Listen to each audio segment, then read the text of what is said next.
જૂનાગઢમાં સાંસદ અને ધારાસભ્યની ગ્રાન્ટમાંથી ટકાવારીના આક્ષેપ મુદ્દે ખુલાસો થયો છે।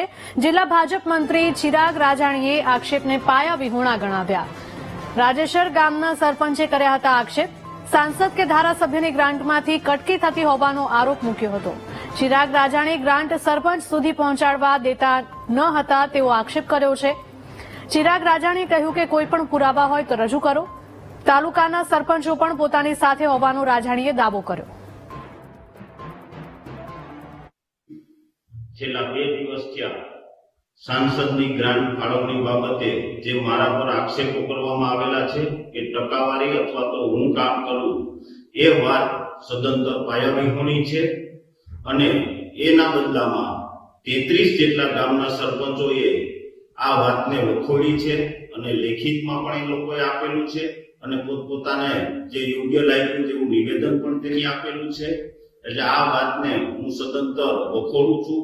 જે રાજેશ્વરના સરપંચ દ્વારા આક્ષેપ કરવામાં આવ્યા છે એ અશોકભાઈ ચૌહાણને હું પૂછવા માંગુ છું કે અશોકભાઈ આ બાબતના આપની પાસે કોઈ પુરાવા હોય તો એ પુરાવા મને રજૂ કરે। જાહેરમાં એના આપણે ચર્ચા કરીએ કે ક્યારે આવો બનાવ બન્યો તો પાયા વિહોણી વાત કરવાનું બંધ કરી દેવું જોઈએ।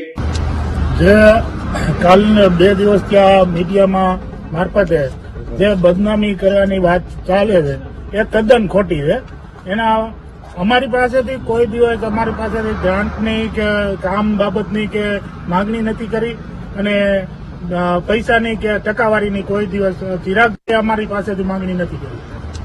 જે કાલ 2 દિવસ ત્યાં મીડિયામાં મારફતે જે બદનામી કરવાની વાત ચાલે છે એ તદ્દન ખોટી છે।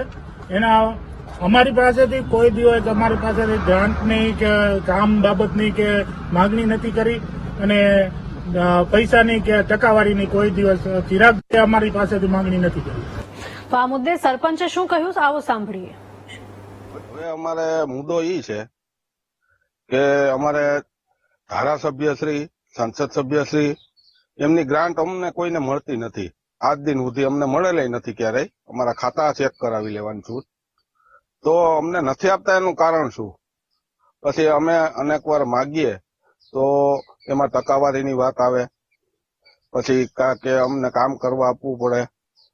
એટલે અમારે કઈ રીતે 18% તો સરકાર જીએસટી લે તો અમારે કામ કઈ રીતના કરવા? અમને ધારાસભ્ય કે સંસદ સભ્યની ગ્રાન્ટ ન મળે તો અમારા ગામનો વિકાસ કઈ રીતે કરવો?